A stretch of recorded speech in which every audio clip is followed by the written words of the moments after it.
Em nome do Pai, e do Filho, e do Espírito Santo. Amém.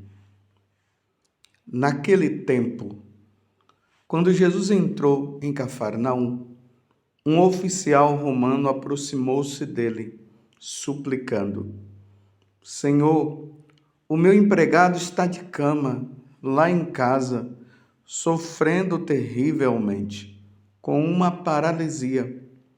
Jesus respondeu: Vou curá-lo. O oficial disse: Senhor, eu não sou digno de que entres em minha casa. Dize uma só palavra e o meu empregado ficará curado. Pois eu também sou subordinado e tenho soldados debaixo de minhas ordens. E digo a um: vai, e ele vai. E a outro: vem, e ele vem. E digo ao meu escravo: faze isto, e ele faz. Quando ouviu isso, Jesus ficou admirado e disse aos que o seguiam: em verdade vos digo, nunca encontrei em Israel alguém que tivesse tanta fé. Eu vos digo, muitos virão do Oriente e do Ocidente e se sentarão à mesa no reino dos céus, junto com Abraão, Isaque e Jacó, enquanto os herdeiros do reino serão jogados para fora, nas trevas, onde haverá choro e ranger de dentes. Então, Jesus disse ao oficial: vai e seja feito como tu creste. E naquela mesma hora, o empregado ficou curado. Entrando Jesus na casa de Pedro, viu a sogra dele deitada e com febre. Tocou-lhe a mão e a febre a deixou. Ela se levantou e pôs-se a servi-lo. Quando caiu a tarde, levaram a Jesus muitas pessoas possuídas pelo demônio. Ele expulsou os espíritos com sua palavra e curou todos os doentes, para que se cumprisse o que foi dito pelo profeta Isaías. Ele tomou as nossas dores e carregou as nossas enfermidades. Palavra da salvação. Glória a vós, Senhor. Meus irmãos e minhas irmãs, estamos agora no capítulo 8 do Evangelho de São Mateus, os versículos 5 a 17. E eu queria trazer aqui para vocês a admiração de Jesus. Jesus ficou admirado com esse oficial romano que era um pagão. É preciso notar isso. O oficial romano era um pagão. Ele adorava os deuses do panteão, Júpiter e assim por diante. E ele se dirige a Jesus para pedir a Jesus que ele curasse o empregado dele, que estava de cama. Imagina, era para ele ir atrás dos deuses dele, mas por que ele foi atrás de Jesus? Provavelmente porque a fama de Jesus já tinha se espalhado por toda a região. Então ele foi lá pedir a Jesus essa cura. É preciso notar que o evangelho ele se dá diante de duas situações. Um oficial romano que está em casa, sofrendo terrivelmente com uma paralisia. A sogra de Pedro, que estava com febre, e depois Jesus cura ela também, ela cura o empregado do oficial, cura a sogra de Pedro, depois as pessoas levam muitos outros doentes, endemoniados e tudo, e Jesus cura também e liberta os que estão com os espíritos malignos. E ali se vê aquela passagem do profeta Isaías: ele tomou as nossas dores e carregou as nossas enfermidades, que está em Isaías 53. Mas dentro de tudo isso, como eu disse no início, eu queria trazer a admiração de Jesus. Jesus se admira com um pagão, um soldado romano. Na hora que Jesus disse que ele estava indo na casa para curar esse empregado dele, ele disse: não precisa ir, não. Ele agora, quando ele diz que Jesus não precisa ir, é que ele está reconhecendo o poder de Jesus, está reconhecendo quem é Jesus, e eles sabem também que um judeu não podia entrar na casa de um pagão.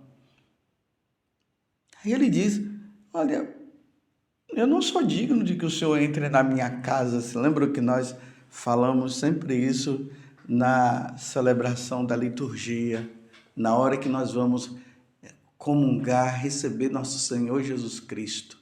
O sacerdote apresenta: eis o Cordeiro de Deus que tira o pecado do mundo.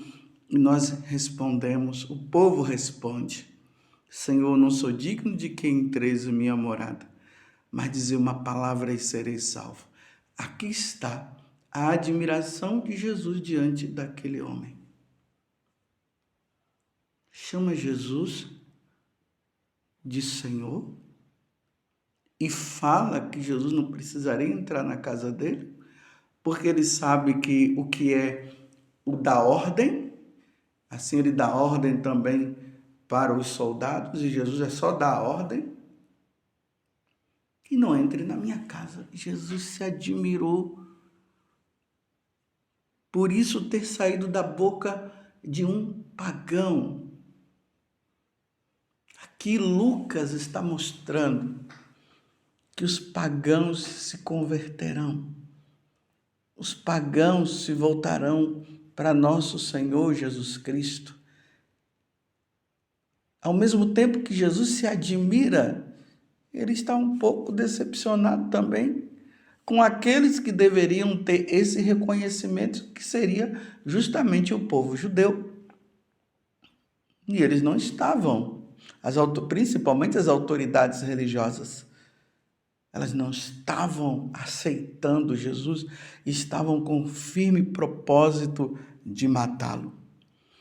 E aí Jesus vem e fala que é essa parte aqui que eu vejo que é importante também para a nossa meditação.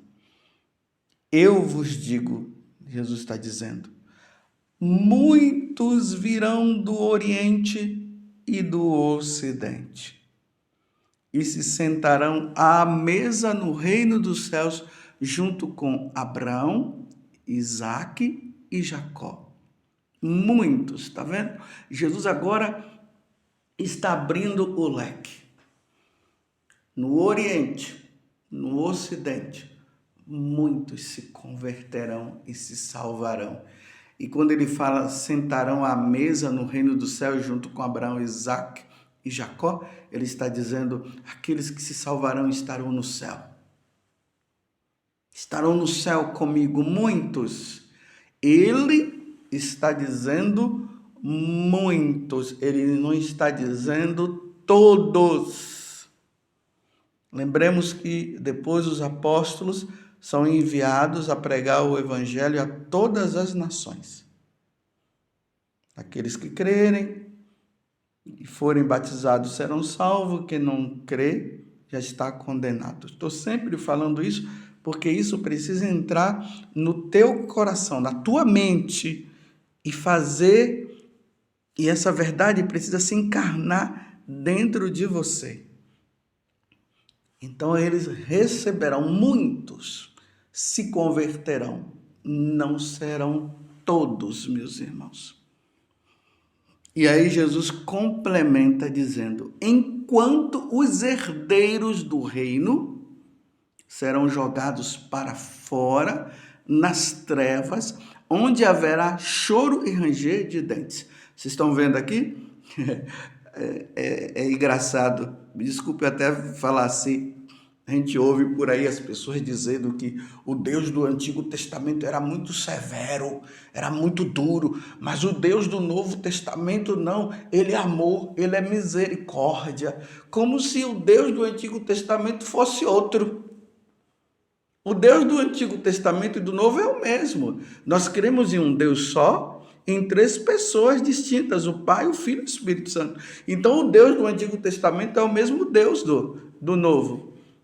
Agora, a nível de revelação, de compreensão, o que Deus revelou no Antigo Testamento se completou na segunda pessoa da Santíssima Trindade, na pessoa de Jesus Cristo, a nível de entendimento nosso, a nível de revelação.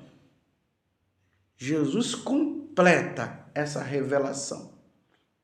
Então,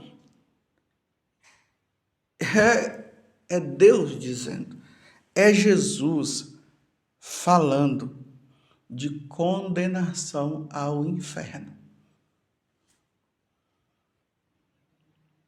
Durma com esse barulho, enquanto muitos se converterão e irão para o céu. Jesus está dizendo, enquanto que os herdeiros do reino serão jogados para fora, nas trevas onde haverá choro e ranger de dentes. Vamos entender também aqui um pouco sobre isso. O povo judeu, eles herdaram, eles receberam a revelação divina através dessas pessoas, Abraão, Isaac e Jacó. O Deus de Abraão, o Deus de Isaac e o Deus de Jacó. Eles se tornaram herdeiros. Logo depois, com a vinda de Jesus, haveria uma necessidade de eles se converterem, se voltarem agora para Jesus Cristo. E eles negaram Jesus, não quiseram saber de Jesus. Agora, os herdeiros acabam perdendo a herança porque não querem crer em Jesus. E é preciso ficar claro que Jesus falou isso muitas vezes, que é preciso crer nele, que não adianta só crer no Pai, é preciso crer nele. É preciso crer em Jesus. E eles não creram em Jesus, também não creram no Espírito Santo. Então agora com Jesus, eles acabam perdendo a herança do reino dos céus. Em seguida, vem os pagãos. Os pagãos se convertem e se tornam cristãos. Eles são batizados. E através do batismo, quem crê e for batizado será salvo. Então, eles entram agora no caminho da santidade, se convertendo a nosso Senhor Jesus Cristo. E agora nós temos judeus que se convertem ao cristianismo e os pagãos que se convertem ao cristianismo. Olha só que coisa boa. Foi isso que aconteceu, que São Paulo acabou compreendendo. São Paulo, que nós iremos celebrar, São Pedro e São Paulo, amanhã, nós vemos lá São Paulo que acaba pregando para os gentios, para os pagãos, Pedro que fica ali com os judeus, levando também os judeus à conversão e fazendo com que eles permaneçam. Pedro, o primeiro papa da igreja. Então ali temos as duas colunas da igreja, Pedro e Paulo, São Pedro e São Paulo, mas Pedro é o primeiro papa. Então, os judeus se convertem ao cristianismo, são batizados, aceitam Jesus e começam a seguir nosso Senhor Jesus Cristo. Os pagãos, que agora viviam numa vida de pagão, adorando os seus deuses, eles voltam, vêm agora, se convertem. Então, do Oriente e do Ocidente, muitos se converterão e vão participar do banquete na mesa no reino dos céus, junto com Abraão, Isaque e Jacó. Ficou claro, né, para você? Agora, meus irmãos, Jesus chega, diz o seguinte, que muitos vão se converter e depois ele diz, enquanto os herdeiros do reino, agora, meus irmãos, é uma coisa que implica com nós. Os convertidos que se tornaram herdeiros do reino dos céus começam a viver uma vida de pagão. Compreenderam? Agora Jesus está dizendo assim, muitos irão do Oriente e do Ocidente e se sentarão à mesa no reino dos céus, junto com Abraão, Isaque e Jacó. Enquanto os herdeiros do reino, agora os herdeiros, vamos dizer assim, os pagãos que se converteram, os judeus que se converteram, serão jogados para fora nas trevas, onde haverá choro e ranger de dentes. Por quê? Porque voltaram a uma vida de pagão. E é isso que está acontecendo hoje na igreja. O paganismo muito grande. Essas ideias modernas que estão sendo trazidas. E aí vem aquelas questões. Tudo é permitido. Tudo pode fazer. O importante é adorar Jesus, mas se adorando Jesus, você pode pecar, você pode ir contra os mandamentos. E nesse interim, meus irmãos, muitos que não querem saber, que não estavam querendo saber de Jesus, eles estão se convertendo também. Então, tem muitos que estão se convertendo, e aqueles que são os herdeiros agora, os católicos, muitos estão se perdendo também. Vocês estão entendendo que confusão que está o mundo? E a pergunta é, aonde você está? De que lado você está? Você está levando uma vida como os santos viveram? E por isso eles herdaram o reino dos céus? Ou você hoje é aquele herdeiro que está perdendo a herança? Está vendendo a sua herança, trocando a sua herança por porcaria, pelo pecado, e não quer viver mais a santidade? Aonde você está? Aonde eu estou? Muitos virão do Ocidente, do Oriente, e se sentarão com Abraão, Isaque e Jacó no reino dos céus. Enquanto os herdeiros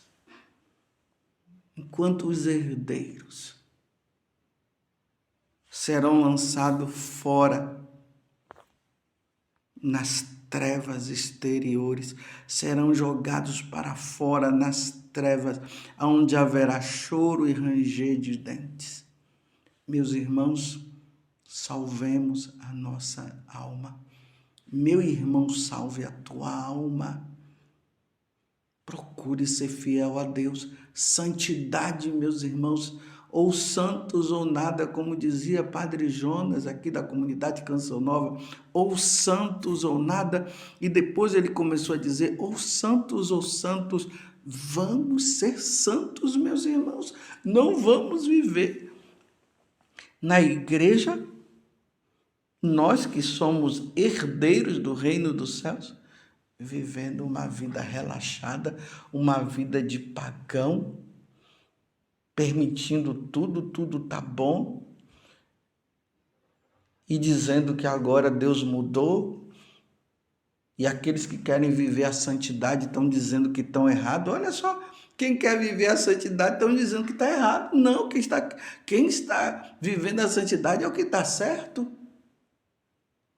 E aí essa igreja do pode tudo, às vezes eu fico olhando assim e digo, meu Deus, parece que tem duas igrejas agora católicas, uma dos que estão buscando a santidade e a outra dos relaxados que estão dizendo, não, está tudo bem, está tudo certo, Deus é amor, Deus é misericórdia, Deus não vai levar em conta isso. Será que é isso mesmo? Olha, eu estou lutando para permanecer na igreja que busca a santidade. A igreja de Santa Teresinha, a igreja de Santo Afonso Maria de Ligório, a igreja de Santo Agostinho, de São João Crisóstomo, a igreja de Santa Clara, de Santa Filomena, de São João Maria Vianney. Essa igreja desses homens e mulheres que buscavam a santidade, essa igreja dos relaxados, não, isso não. Que Deus me dê a graça da santidade e conceda a você também a graça da santidade, para que Jesus possa se entusiasmar e se alegrar com você e dizer, esses são aqueles que viverão com Abraão, Isaque e Jacó. Deus me livre de Deus dizer que eu estarei nas trevas exteriores e ali haverá choro e ranger de dente. Aonde você está? Ó Virgem Santíssima, não permitais que eu viva e nem morra em pecado mortal. Em pecado mortal eu não hei de morrer, que a Virgem Santíssima há de me valer. Valei-me, Virgem Santíssima. Louvado seja nosso Senhor Jesus Cristo, para sempre seja louvado, e a sua mãe, Maria Santíssima.